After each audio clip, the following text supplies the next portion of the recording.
He will be a descendant of Muhammad. He will be an unparalleled, unequaled leader.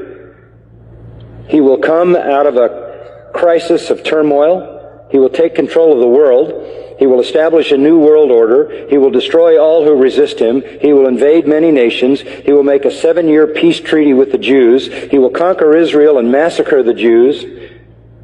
He will establish Islamic world headquarters at Jerusalem.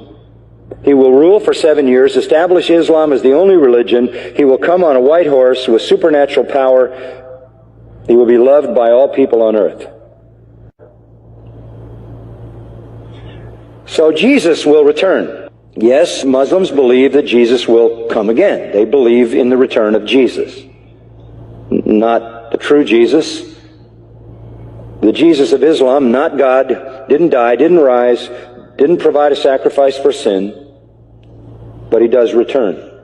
He's a prophet, and he comes back, and he has one purpose when he comes back, and that is to assist and aid the Mahdi.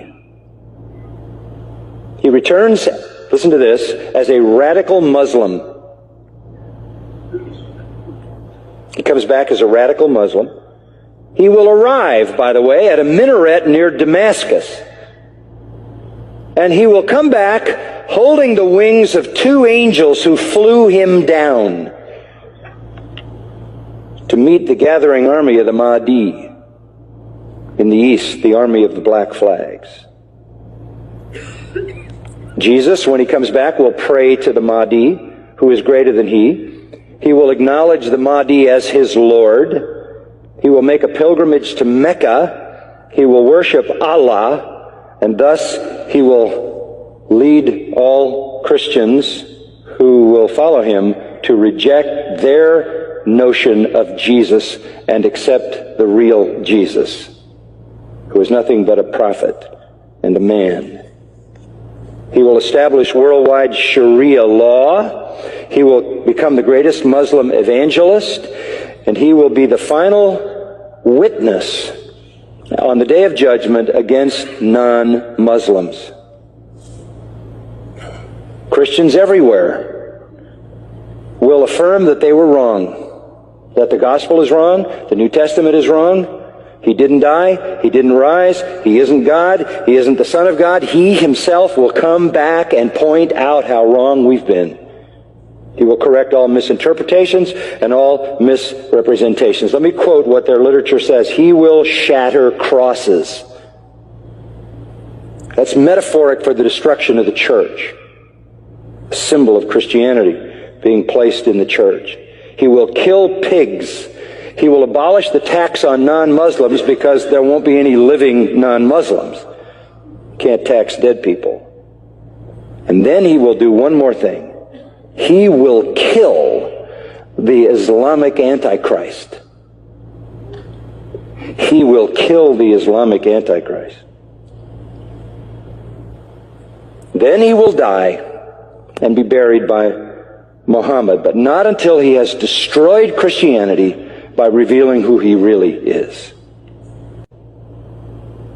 One of their writings says he espouses the cause of the Mahdi. He is the Mahdi's executioner.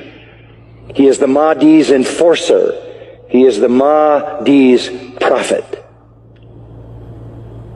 And it is he who kills the Antichrist. That leads me to the third person.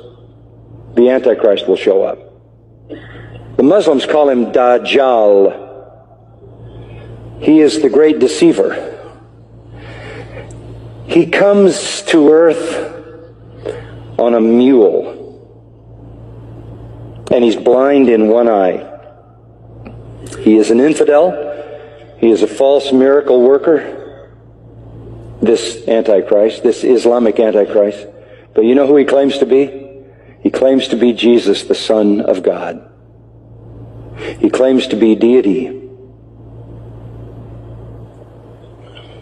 He will attempt to stop the Mahdi and the true Jesus, but the true Jesus will slaughter him. This is their view of the true Christ. Our Jesus is their Antichrist. Our Antichrist is their Redeemer.